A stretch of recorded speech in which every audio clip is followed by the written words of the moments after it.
This episode of GatherGeeks is sponsored by Leo Events.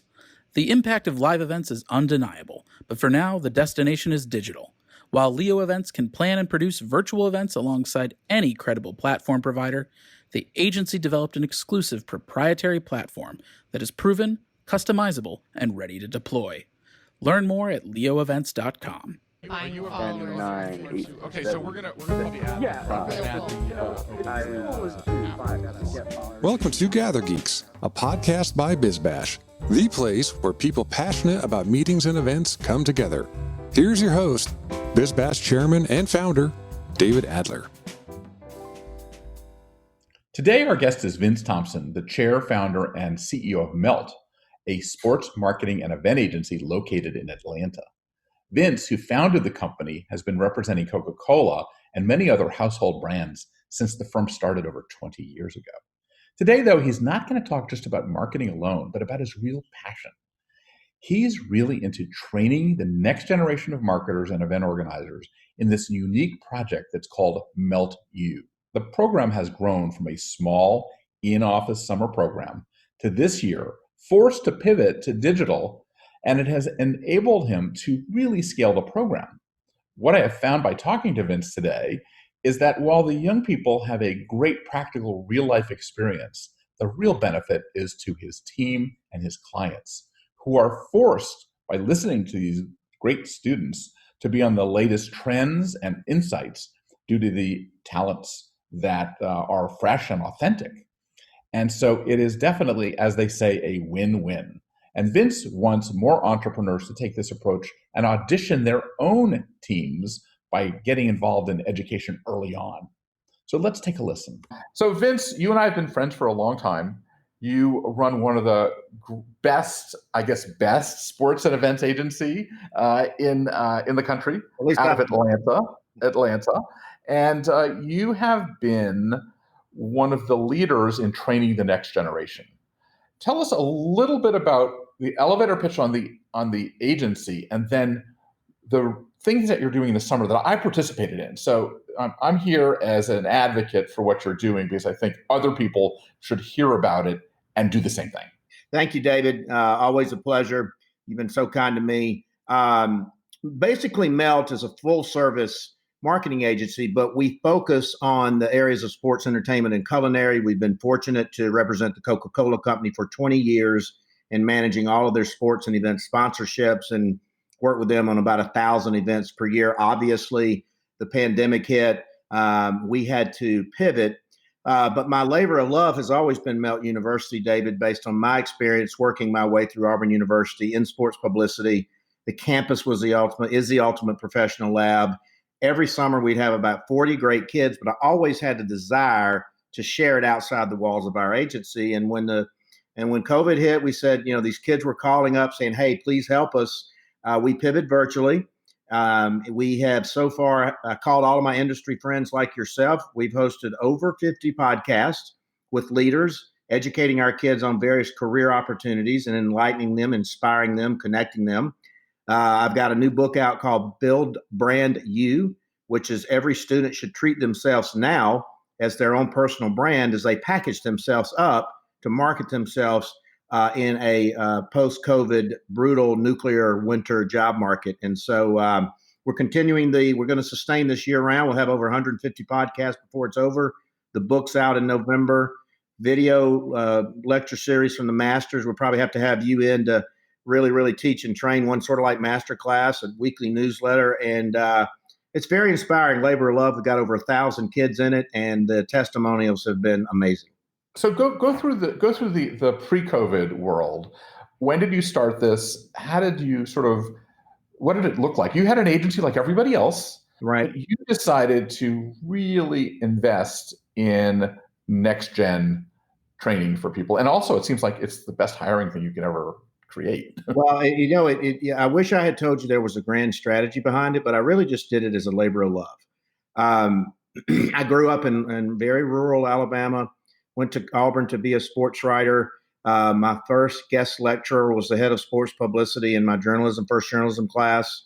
And he talked about, the sideline and the press box in their locker room. And I said, man, that's where I want to be. And so I went up and took that shot after class and said, I want to volunteer. And that afternoon, started a 4-year journey. Was published over 200 times by the time I had gotten out.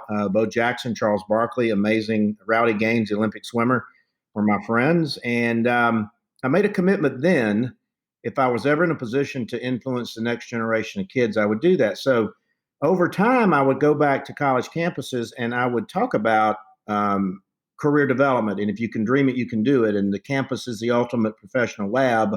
Kids don't understand that when they're around there. They're not necessarily being told that. And so so I just started going back and lecturing. And over time, these kids would come up to me after class and say, hey, I'd love to intern for you this summer. And I'm like, okay, it sounds great to me. And that was back in 2005. I started Melt in 2000, but this began in 2005. And over time, it dawned on me that a lot of really smart people and leaders like yourself were coming in and out of my office, who we all were where those kids were one day. So we all want to give back and help and inspire. And so I'd say, David, come talk to our kids, and we're going to take them on field trips to all the Coke-sponsored venues in Atlanta and let them write papers to go present to Coke on what Coke could do better to market their generation, because this is the most sophisticated generation of marketers alive. And so go back a little bit on Melt You. So when I lectured there, there were like a bunch of kids, and it happens in the summer, right? And people have to apply to become a Melt University participant, right? How many people do you actually get, and what did the summer traditionally look like? Well, we usually get about 400 or 500 applications, because the word gets around that it's a really, really fun, and we only hire out of that pool as well, so it's very competitive, David. These job interview process now is somewhat of a useless exercise, particularly in the virtual environment. But you can fool anybody for a couple of job interviews, but you got them living with you. It's kind of like you marry how you date. You got them living with you for about 8 weeks. You can figure out very quick if they fit your culture and your culture fits them. And so the kids would come in. We get 400 or 500 applications. I would take them all if I could, but we got up to 40. And then over the summer, we would have about 50 speakers such as yourself come in and talk about your path and your obstacles and your opportunities in that order, because we tell the kids life's not linear. You're going to get thrown off the saddle, but here are the opportunities as David Adler sees them in the countryside from his perch, his industry perch. And so then I'm training them old-fashioned follow-up and relationship building. And I think you'll attest, you got a sack full of follow-up thank you notes when you would make a visit to Melt You. And even it was virtual this summer on the podcast, you're going to get a sack full of them as well if they can find you. These are handwritten. So I'm teaching like, hey, every interaction with David Adler and these leaders is an audition, and it's leading up to an outcome, which is why you invested 4 years of time and money at college to go get a job in our world. And now it's going to be even harder because more people are out of work in our industry. It's going to be a depressed entry-level job market because more experienced people are willing to take a less job for less salary to get in. And so then with Coca-Cola being our client, and they're always looking to and for the next generation of consumer to tell them what they need to be doing, because we all sit in our ivory towers and think that we know. So I would arrange it where Coke would set up these great field trips to the Georgia Dome and to the State Farm Arena and to Turner Field and SunTrust and Truist Park with the Braves and the College Football Hall of Fame and the Aquarium. But they had to write a research paper on what Coke could do better to market to their generation through their sponsorship investments, whether it be live or in a virtual or in social environment. And then I would set it up as their capstone where they would go present to several major Coke executives on their ideas. So think of a young 21-year-old in college. They walk into the vaunted Coca-Cola Global Tower and make a pitch to the president of Coca-Cola at 21. And then we only hire out of that pool. But there's only 2 rules of how you get kicked out of Melt You, is that you don't write your thank you notes and you're caught drinking a Pepsi product. So those were the only 2. But I would tell you, it's been the most absolutely inspiring thing. And so we didn't have a choice but to pivot virtually when this stuff hit, because the kids were crying out because all their internships away, all their summer jobs went away. And I said, hey, we roll the dice. Why not? And it's really been amazing. So what does it look like? So what does it look like today? They're not coming to that office. Correct. They are. How do you know they're listening? How do you sort of keep? You're still sort of acquiring people not acquiring, but you're still trying to admitting them based on these 40 people, or how many people? Well, no, I mean, what happened is once we decided to go virtual, we opened up the gates to every university that we had a relationship with, to every kid that had applied. Because think about it, we were only accepting about 10% of the application. So we came back into every kid that applied, and then we've got great relationships with a lot of the career development departments at the universities. And we said, hey, we're going virtual with this. Here's what the program will be. If you want your kids to get some class credit, we'll work with you on that. And like I said, we had almost we have got 1,500 kids in the program right now, and it's ongoing. And let me tell you, the funny thing about the law of unintended consequences, I bet you we're going to be involved in 30 or 40 virtual career fairs already this fall, because the word had gotten back to the career developers at the university saying, hey, Melt's onto something, and they've got great people like David Adler who will be willing to participate. And so it really, in this Department of Silver Linings of our law of positive unintended consequences, we've been able to really impact and inspire this next generation of marketers. And my challenge to our industry and, my comrades, colleagues, and competitors is that we've all been blessed, and we're all going to get to the other side of this. Our core business is impacted beyond belief, but let's put some good karma and some goodwill out in that universe. And frankly, David, it allowed to stay Melt relevant in a very positive way in the marketplace during this entire period of great unrest, where we're not sure what our industry is going to look like. So it was it was good for me. What are the things that surprised you the most in the last 3 months, or in what you've learned from MeltU, and in terms of your business career and how it sort of interacts, because it all works together? The main thing is that I think that everybody, in the spirit, you can't teach an old dog new tricks, is that, first of all, we had to adopt some new tricks. And then secondly, ideas that I would bring to my clients and my prospects and executives that 6 months ago they would have tossed me out of their conference room and laughed at me. They're calling back saying, maybe that's not such a bad idea now. So it's almost been like an Etch-a-Sketch for the mindset of our industry and the people we're serving within the industry. And so it's actually, to me, been very positive. And then we're translating from a MeltU perspective, we're translating what these students are telling us, and they're coming back saying, hey, look, we want to be paid virtual ambassadors. We want to be paid. If you can help us get, gigs with Coca-Cola or Hershey's or whoever it is, we'll do virtual ambassador, word of mouth, social media. We're back on campus. And so it's evolving into a great new business line: polling, research, surveys, testing, focus groups that we can provide to our clients. So that was, like I said, another silver lining in the process. Is there anything that you can share in terms of like one kick-ass idea that these guys rejected, and then now thinking, oh my God, that's brilliant?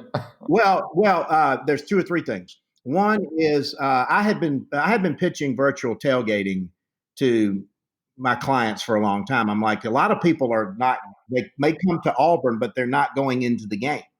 So let's figure out new ways. Let's put big screens up. Let's let people have picnics and, all those kind of things. And so they'd go, no. We've got a set standard of tailgating, and we go in the stadium and you get your Coca-Cola and go on. So now virtual tailgating has come out of it. Or if David and Vince are going to get together and watch the game together, we'll get a tailgate in a kit delivered to our door from our local grocery store, and we'll put it on the grill and we'll mix, those types of things. And so that's been a great silver lining. We pitched a major CPG company recently whose packaged food product is very popular among college freshmen.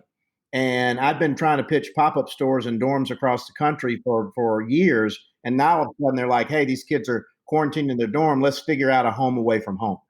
So the output or the outcome is that people are now willing and able to listen to crazy out of the box ideas but in the past they may have been playing not to lose within their company. Now they're going, we got to play to win. And if we don't play to win, we're going to lose. And so I think it's going to be a renaissance in our industry. And now a quick word from our sponsor, Leo Events.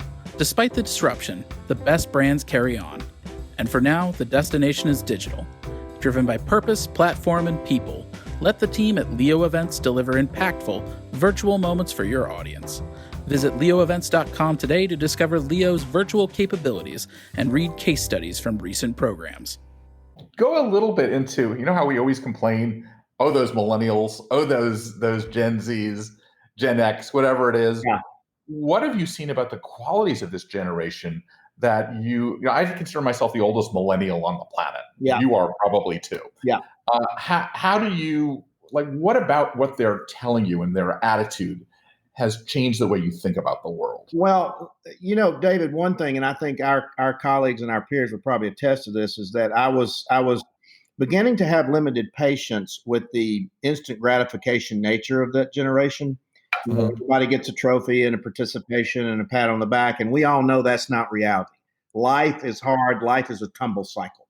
But I would have these kids coming in, and in 2 or 3 months they'd want to be the CEO, or they would job hop, 4 or 5 jobs in 2 or 3 years. And I'm like, you can't really ever really know what's going to sprout out of a job until you at least give it a year. But they benchmarking so fast, and so now I've seen a dose of reality and a dose of humility and creeping into it, going, wow, because they had not really been exposed at their age to the tumble cycle. And, now this was a heck of a way to get exposed to it, a gargantuan global pandemic where the set of expectations has been completely flipped upside down. So I think it's, long term, and I'm an old school guy, and I'm kind of a tough love guy, but I think long term it's going to be really, really good for the health of the professional health of this generation, based on what they're now going through, even when they're on school, like having to fight through this new type of learning, and then even when they get out, because they're gonna, I tell them, in the old days it was a fishing analogy. You would have to make 100 casts to get 8 bites to land 2 fish. Now you're going to probably have to make 500 casts to get 8 bites to land 2 fish in this brutal job market. So, but the other side of it is they're becoming resilient.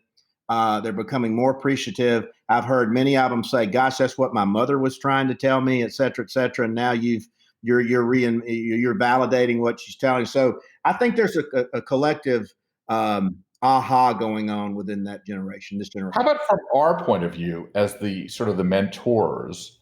That how do you recommend that we listen to this next generation? Because a lot of times we're so busy not paying attention to them. What about it makes them know that we're listening to them? And I had this conversation with them all the time. And listen, I've had to work on it myself. Is that you've got to talk with and to them, not at them. And then the second thing is and I underestimated this, is that and I'm going to use these terms loosely, but mental health and anxiety is really a true, not necessarily a problem, but it's a challenge with this generation. And it dawned on me, because I'm like, man, my dad would have just swatted me and told me to get back on the saddle, and that would have been the end of that cathartic conversation. But now you truly have to listen to them, because their brains are wired completely different. How social media has shaped all of these, real or false, expectations and perceptions that they have. I think influencer is a totally dirty word, because anything you see on Instagram is just absolutely pretty much not true. And that sets a false standard for so many of these kids that is impossible to live up to. And so, but I'm seeing a lot of them sort of rebel and revolt against those things that they thought that were most important, and kind of moving back to what's really important now. And so, true to yourself, your friends, your colleagues, but the best advice to mentoring these kids now is listening more than we probably should have. Let them ask as many questions as possible. and then be very empathetic and sympathetic to what there is a malady out there about, different than you and I were old school, and we just grinded and grinded and grinded. So it's a real thing. How do you prevent, or how do you encourage the BS meter from going on from their point of view, and also the eye rolling and the BS meter, because they're making judgments about every day about people, right? And so when we don't listen, they don't tell us necessarily, but they know it, right? Well, not like I said, and by the way, I have a 20-year-old son at the University of Georgia, and I went through the same experience with him because I was trying to apply some of the old school that my father had applied to me to him, and it wasn't working. And so I had to go look in the mirror, and I had to step back, and I said, hey, take a deep breath and listen to what he's trying to tell you. And then if he has alternate things that he wants to do or actions to remedy the things differently than you and I would do it, then don't sort of poo-poo him right away. And so I think that was a big aha. And then I took that lesson and that learning, and I started applying it to the other kids, because I made an assumption that most of these kids, whether they looked happy and successful or not, were going through similar, mental anxiety. And that was before this COVID hit. So listen more, take it more seriously. It is a challenge out there, but also on the Department of Silver Lining, I think a lot of the kids are, probably in the past would eye roll at me when I'd say, well, life's not linear and you're going to be on the tumble cycle and you're going to get thrown off the saddle. I've heard from many of them saying, oh, so this is what you were talking about. Exactly. And I go, well, yeah, but I think they're more willing to listen now. I see a need in the marketplace for more mentoring and empathy and giving these kids a chance. And like I said, the feedback, because they're already very sophisticated. I mean, they can listen to their podcast and their earbuds when they're taking a jog on the campus and things of that nature. And then they'll write me back and say, thank you for enlightening me on this, that, or the other. And David, I think the other thing you're going to see is that you're going to see a lot of this generation kids challenging the traditional college 4-year undergraduate degree, particularly out of liberal arts and events and sports and things of that nature, because they're spending 4 years, $200,000 taking classes that don't apply to putting on a major 1,000 event person in the Lincoln Center. And so I think you're going to see an evolution and a revolution, and I also think you'll see how that will impact the future of our core industry going forward. How do you think marketing and events will change, though? My sense is that when you sit in a brainstormer with these kids, or with anyone now, and we're throwing out these sort of cutesy marketing ideas, and they're like thinking that we're idiots. Right. What is marketing today? How has it changed at this moment? Well, you hear that term authenticity, but it really is true. I think the other thing is that we don't need to, as an industry, stray away from the core fundamentals of what we do, which is events are emotional, connectivity, community, and sharing events. And so I think that we will see, once we get beyond COVID, pray that we do. I really think, particularly with this generation who thinks they're fearless anyway, I think that you will see a massive comeback in the live events, particularly in the food and the live music, and obviously the sports. The demand is there, and I think it's only going to I think it's going to be a big pop, because people, you never know what you miss until it's gone. And but I think that it's going to challenge us to really evolve into an acceleration of the sophistication of how people like you and I package and produce events. And we're going to have as consumers, we're going to have a certain expectation of how that's delivered, or we'll reject it out of hand. And that goes from, when we enter the gates, and the safety and the sanitation and the cashless exercise and those types of things. I mean, I don't think some of the core things will change, but I do think the expectations, and I'm dealing with it right now in the college athletic space. I could take you into the Mercedes Dome in Atlanta, and then I can take you down to Auburn, and it literally is about 10 to 15 years light year difference between the experience you and I have at Mercedes versus at Auburn. And so the question then becomes, if you have a limited amount of money because the job market's been so crazy and you do want to go to a live event, unless you have an emotional connection to Auburn, where are you going to go spend that dollar? And then the expectation of the experience and things of that nature. I mean, majority of college football games still don't serve beer.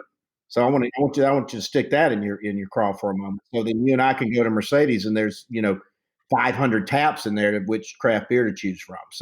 So I think there's going to be a positive awakening and reawakening and all the event and the sophistication and the delivery of the experience. It's going to be driven by these young kids and consumers. So it's interesting. How do you? I'm a big believing that event organizers really need to be collaboration artists in a real good form. But you're in a brainstormer meeting. You're making a decision on a program now. Where is the decision making that, that's it? Are you doing that anymore? Or how does the consensus build to know that this is the right thing? Well, there's always been, to your point, a lot of collaboration, but there's like I said, there's a tend to being more openness of challenging how, the old adage, well, this is the way we've always done it. Right. That phrase will be banned forever from the English language because Right. There'll never be, this is the way we've always done it. I also think that you're collaborating in a virtual environment with your same clients who now are actually getting real-time input from their families who are surrounding them 24 hours a day, and their kids are at home and go, I've heard it before, like, Dad, that's the stupidest idea I've ever heard.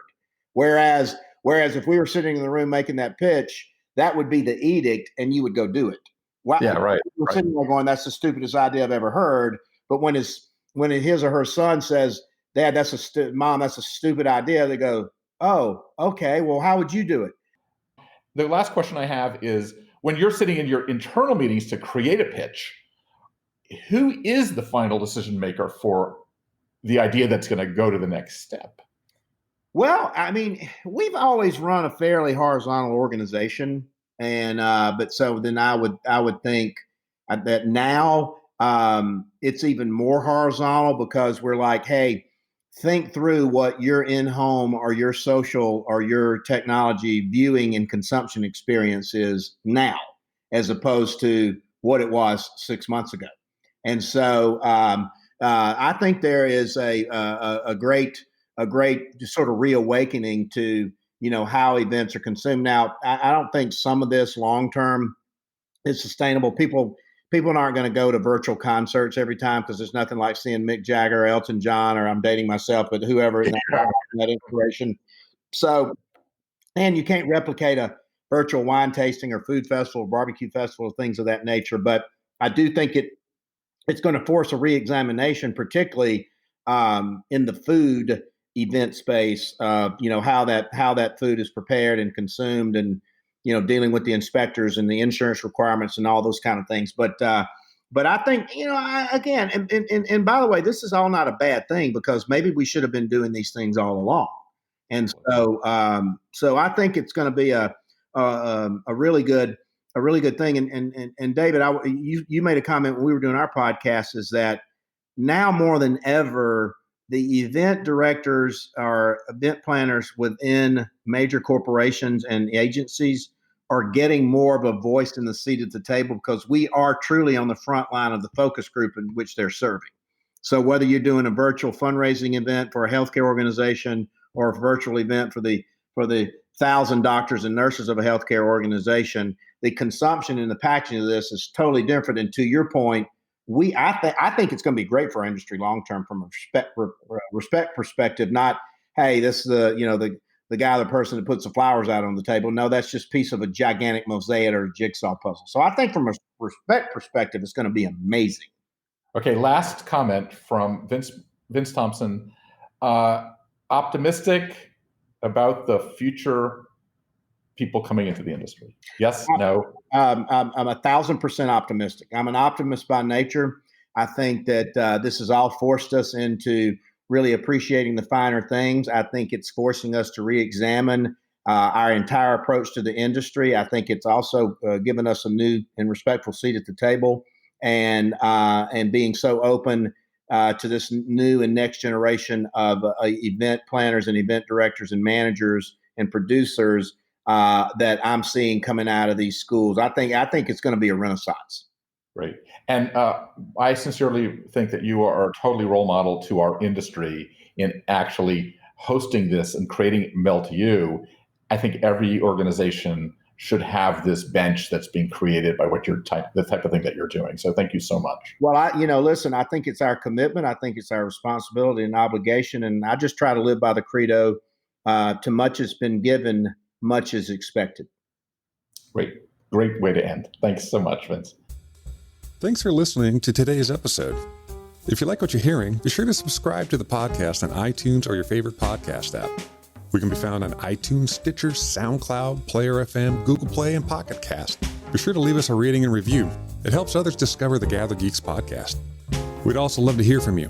You can leave feedback on Twitter @GatherGeeks or leave us an email, gathergeeks@bizbash.com. We hope you'll join us again for the next episode of GatherGeeks. Until then, gather on.